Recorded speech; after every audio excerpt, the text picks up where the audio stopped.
Okay, here we are then. We're on Prog Rock Plus, and this is the plus bit, and the plus bit is Wycombe Wanderers or beer. And as Wycombe Wanderers have just played the second round of the playoff semi-final and won, this is the plus bit of Wycombe Wanderers beating Fleetwood.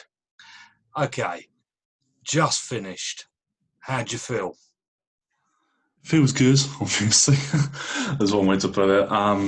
Yeah, it didn't really feel nervous at all throughout any of that tie. You really. didn't. I can No, say I did. maybe, but we didn't in this It's my age.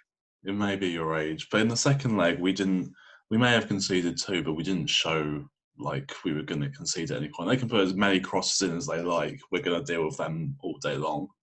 So, I mean, their two goals were a penalty and a long shot. It wasn't like... Yeah.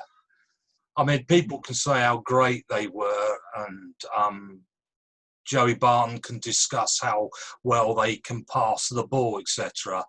But football is about putting the ball in the net.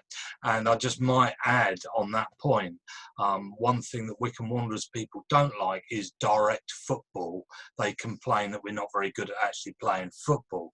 And yet, can I just mention in the other game between Portsmouth and Oxford, one was a dreadful own goal that finished 1-1. One was a dreadful own goal, and the other one was a boot up by the goalkeeper, and a flick on, and then a kick into the net. So, in fact, they might moan about Wycombe. They're not any different. It's utilising your advantages, isn't it? We evidently have players who are more suited to hoof ball and etc. Maybe they don't, but you know.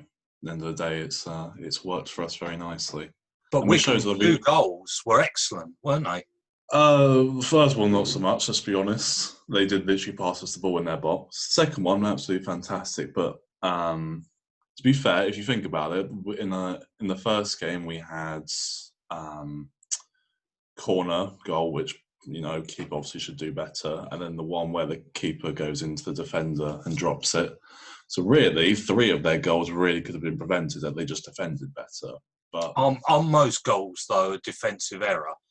Are there many goals that don't really come down? You can have a go at something always, can't you?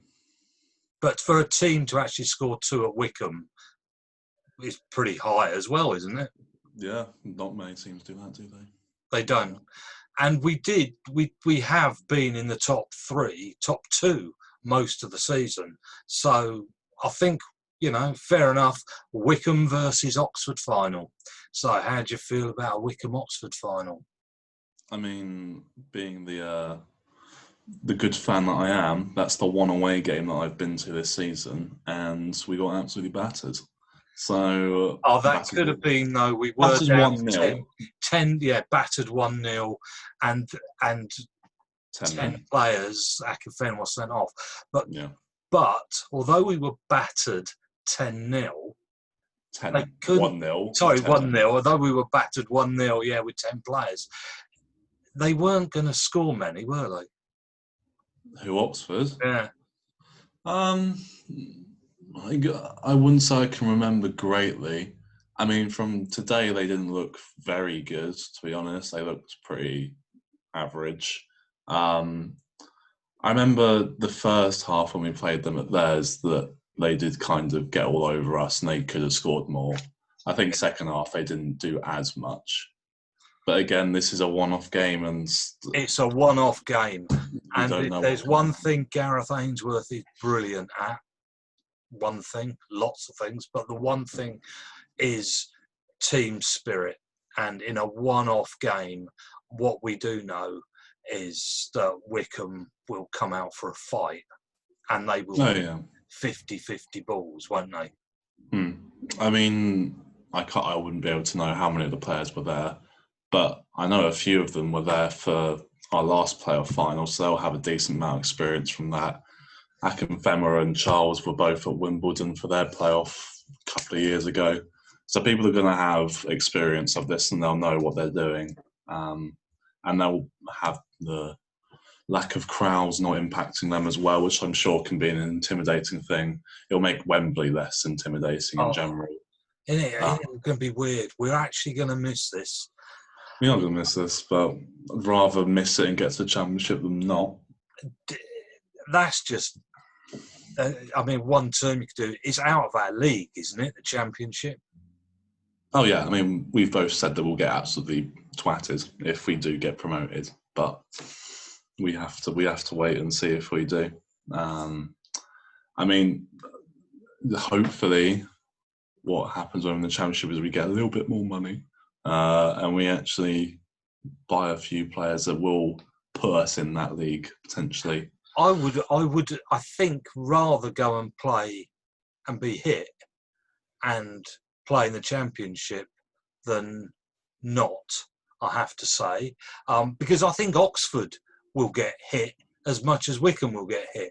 I think out of the four that were in the semi-finals, I think Portsmouth would have been the only ones that could have actually held their place in the Championship. I don't think Fleetwood, and I don't think Oxford, and I mean, in all honesty, as much as I love Wycombe, I can't see us. You know, I would say if you're going to go through the team, like you could say our back four. I would say you could put maybe one or two, but I think they're very solid and they could last in the Championship. Midfields, I love Gape. Apart from that, I'm not convinced they're Championship level. Well, what about the guy today who scored the first one for us at the away match? Off the ball. Yeah. Well, he's on loan for one thing, and I don't know whether Bournemouth would have him back, to be fair. He's good, don't get me wrong, he's very good, but I'm not convinced he's Championship level. No? I've been really impressed with him these two games. Oh, these two games, I think he's been absolutely fantastic. I haven't seen him play any better games than he has done. No, nor me. And if he could keep that up, then absolutely fine. But I'm not sure.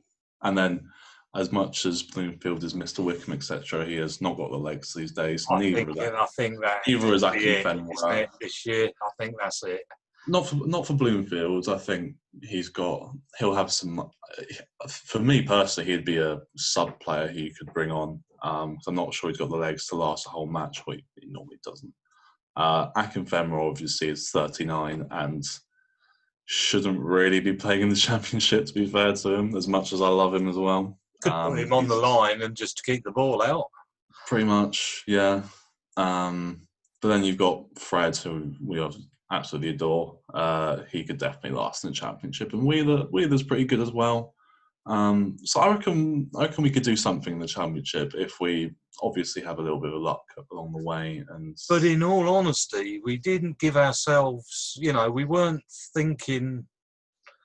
We thought about hanging in there in this division, and look how well we've done. Maybe we rate the other teams a bit too much. Maybe we do. I think the Championship, though, is a massive step up. I think even looking at the list of teams in the Championship compared with League One, you can see that there's a bit of a divide, not just because of money, but because of just prowess of club. And Wycombe are not in that league at all. We deserve to be there if we get there, but in terms of prowess and stature, we're not a Championship club, realistically. But if we get there, it will be great for a while. I think it'll be fantastic. You never know. They might put a bit of money in. The new owners they'd have to, surely. Yeah. Have you got anything else you want to say? Because I know what I'm going to finish with. Who do you reckon was player of the match? Is your first one. They gave it to Charles, didn't they? Probably do agree with that, to be fair. Stuart had a couple of sticky moments with the Was it a penalty? Let's be realistic, it was. It was. Yeah, he put his arm out here a bit. and towards the ball. He acted very well afterward by falling over, acting as if it hit his stomach. That was pretty good, to be fair to him. Yeah. Not that we're cheats or anything. But yeah, Charles was just completely solid throughout and didn't look like anything was going to phase him. And the midfield was decent as well. A few holes here and there, but no, Charles was definitely MOM. There's just 2 points I want to make. One is Allsop only made one save. He did have to take the ball out of the net twice, but he did only actually make one save. He came for quite a few crosses, to be fair to him. He did pretty well. He came well for the crosses, but he only had to make one save from a shot on target. And that's from 75% of them having the ball, which I don't think suggests that they dominated. Actually, they may have dominated the ball, but you can pass it around the box and cross it in as much as you like. But at the end of the day, it's the quality that they need. It is. They were good at kicking it over the top. The other thing I want to really finish by saying was the first game I ever went to watch Wycombe play was against Middlesbrough, and it was an FA Cup third round tie. Middlesbrough were top of what was called then Division 1. Wycombe were a non-league team, and it was on Sunday afternoon on the big match. And all the Wycombe players handed the cigarettes out after the game while being interviewed. They'd been at work on the Saturday morning, and they'd turned up to what was then Lokes Park for the game against Middlesbrough. Jack Charlton, who was an England player, was their manager, and they were riding high. Interestingly, Wycombe could go up into the Championship while Middlesbrough come down into Division 1. They are sitting in the relegation place. Oh boy, have things changed. Don't they? They do. And that's just a warning to Manchester City fans while you think you're doing so well at the moment. You think Manchester City fans are going to be watching this? No, but it'd be also worth mentioning we have played them a few times. Did we beat them? I mean, I wasn't about, obviously. No, we were in the same league. I think we did okay against them. Yeah. I think we did okay. Yeah. Anyway, so that's where we're going to finish. And maybe we'll do another little quick chat after the final on Monday. You'll tell whether we're happy or not, obviously. If we're not, well, I think we probably won't do a video. I think getting to the final has been absolutely amazing. And I think Gareth Ainsworth does deserve more than a bus named after him in Wycombe. There is a bus that drives around with Gareth Ainsworth's name on. I think he deserves a bit more than a bus, don't you? Just a bit. Name a stand after him, to be fair. So they should. We've had a few decent managers at Wycombe, and he is certainly up there in the top 2 or 3. These O'Neill standard for us anyway. O'Neill might be better, but for us, Ainsworth and I think he's actually done better because he's had to drag us out of the gutter, and we've now reached the highest point ever in Wycombe Wanderers history. It's a great time to be a Wycombe fan, that's for sure. Isn't it just? And there, I think we'll finish. Okay? Lovely jubbly. Lovely jubbly.